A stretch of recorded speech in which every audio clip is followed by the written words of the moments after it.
you this because we saw this past weekend, we saw TNA Slammiversary 2024 emanating from Montreal, Quebec, Canada. And listen, I want to say, first and foremost, right here on this show, kudos to TNA Wrestling for the show that they put on. The sold out crowd, the fire that crowd has. Listen, Montreal's always been a pretty good wrestling town. Lately, they've even been better with the stuff that the guys like from IWS are doing up there, amongst a few other companies, but mostly them, I think, in my opinion. Well, there's actually a few companies that are selling out, like they're selling out stadiums and like little arenas and stuff like that everywhere. So the wrestling is thriving in that area. And you could tell because, Mike Bailey, huge over, PCO, huge over, the Montreal contingency of wrestlers, even the Canadian contingency of wrestlers, huge over. What did you think, first and foremost, of the card as a whole before we get into a couple of things? Well, I had to flip back and forth because we had a lot of stuff going on. There was stuff paused. I was pausing this here and holding that there and doing this. As an entire card, I think it was actually very well done. I think it was very well laid out. I seen the structure of the show that they had on paper, and they laid it out differently throughout the night. They kind of just surprised you with what show was coming or what match was coming up next, which I actually like. I miss that. I like knowing that if we know every single match that's on the card. I think there was only one in the prelim that it didn't get announced. But if we're gonna see that, just don't give me the order first. Let me just surprise me. But I did like that as an overall show. I think every belt that should have been defended was defended. I think it was great. What did you think of all the belts switching? I think that was great too. I think this is a transitional time for TNA, and they are heading into quite a transition because what they're doing right now, whoever's behind it, whoever is working behind the scenes over there, there's a reason why you sold out that show. And there's a reason why that's the first time you've had a sellout like that in 10 years. Well, listen, let's talk about that because they were in Montreal. They've been doing a lot of really good things with NXT and the crossover stuff. And we saw a match early on with the Rascals and the no catch quarter crew. What'd you think of it? I love seeing the Rascals. We've been saying that since they started talking about doing the TNA crossover thing. Is that we wanted to see Trey. We wanted to see the Rascals back together again. I think they were one of the greatest trios in wrestling, and I don't even like trios in wrestling when it comes to 6-man tags. I think that's the thing of the 80s, and that's long gone. That was a Texas thing. It was a Texas thing, and what? Long gone, buddy. Watch your mouth. All right. Anyway, so still called Freebird Rule. There's a reason. No. All right.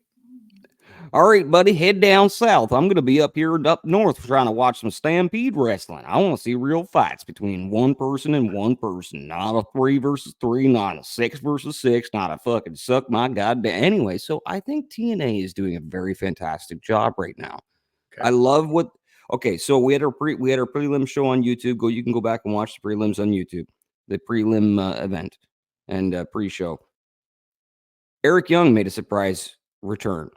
I guess nobody thought he was coming back to Montreal. He wasn't announced on the card for, as far as we knew, he had the night off. So Santino Marella comes out playing. It's a Toronto guy playing an Italian speaking French, which was crazy to see Anthony actually pull that off. So we had Santino come out. He goes, Eric Young's coming out. He's got a mystery opponent. And who walks out but the returning Hammerstone? After a very, very fantastic match, about 8 to 10 minutes there, we seen Eric Young get the win. So not only does Eric Young get its win, the referee in Hammerstone, Jared, knew he only had a minute before they were going live on pay-per-view. You can see him get out of the ring. It was hilarious. You're killing my time. Get the fuck out. Anyway, Eric cuts a promo and basically lets everybody know it's my motherfucking house right now. Yeah. I mean, what do you think about that match? I thought it was a good match. I don't think that it's his house. Listen, that house was clearly Mike Bailey's house. There's no doubt about that, right? I mean, let's talk about that for a second. As crazy as it was, Mustafa Ali is so good. Dude. Mike Bailey is so good. The two of them together are so stupid. You two assholes just doing stuff that is just impossible for other people to do because you can. You jerks, okay? Like, unbelievable the athleticism and the stuff that they pulled off in this match. Spanish flies from the top to the outside onto everybody. Like, Onto everybody. Everyone moved out of their way and they just went straight to the fucking concrete. Jesus Christ, get some better fucking hands, Secret Service. Seemed like the other Secret Service this past week. Okay, but let me ask you about this though, because I don't know if you got to see it or not, but the ending of that match, the ending sequence of that match was absolute chaos. Who was the agent and how the hell did you actually figure if WCW could go into the future and say, hey, that's how you do a dusty finish properly. That's how you do a schmoz finish properly because that's how you do it. I usually hate finishes like that, but that made sense. The whole fucking thing made sense.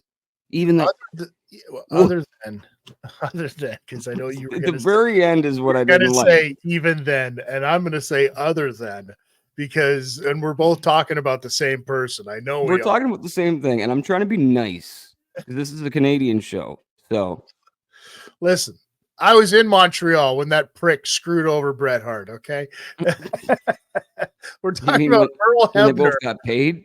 Earl Hebner, rickets and all, comes walking down the fucking ramp.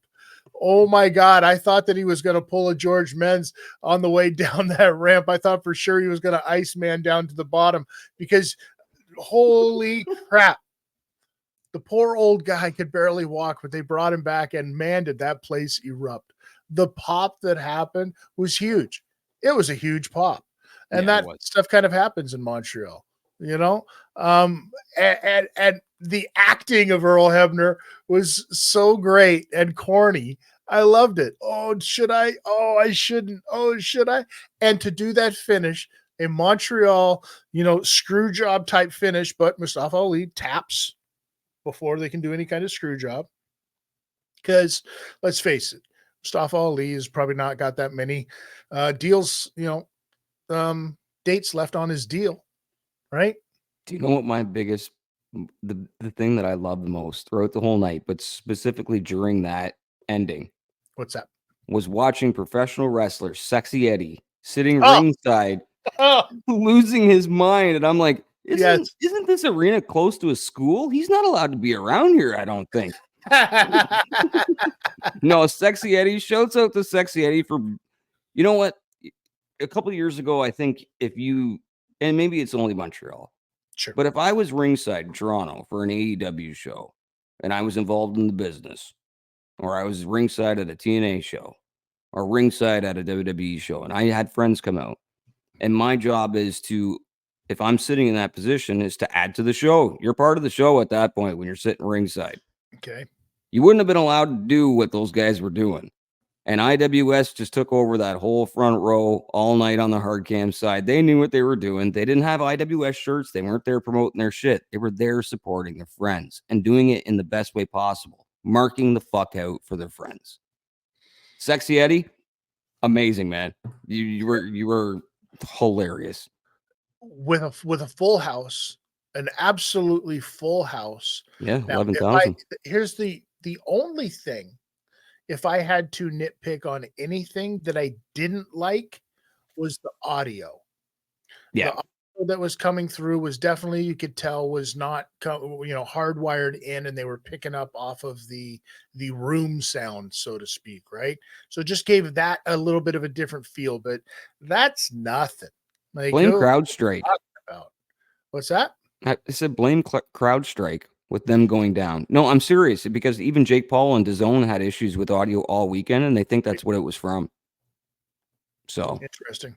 mhm, Well, listen, at the end of the day, though, that was one hell of a great. pay-per-view, It was great. right?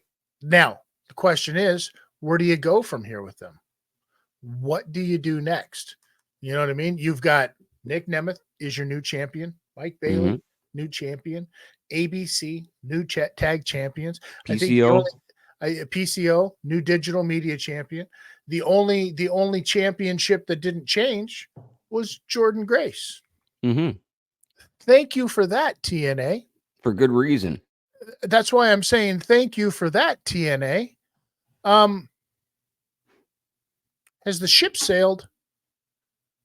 Has the ship already sailed on Ash by Elegance? Yeah. And I think that's why you're seeing George mingle with like Hammerstone and stuff, because I think they are finding a reason for George the Iceman to do something, and they like what he's doing, but I don't think it works for this. I want to see George in a better role. I here's the one thing that I am glad for Ash.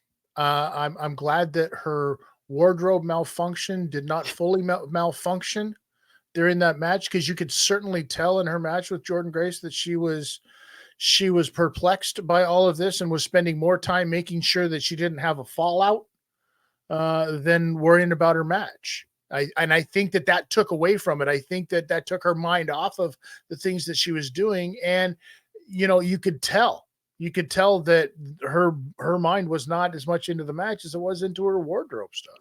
Get rid of that contract. You're wasting your money, TNA. But that's just my 2 cents on it. I don't want to diss anybody. I like seeing everybody get paid, but I think that there's better people for that spot inside of that company. So You got to remember, is no matter what, in all of this stuff, get those hands up, get those feet square, get them shoulders tucked. The most important thing, y'all got to tuck that chin, ladies and gentlemen.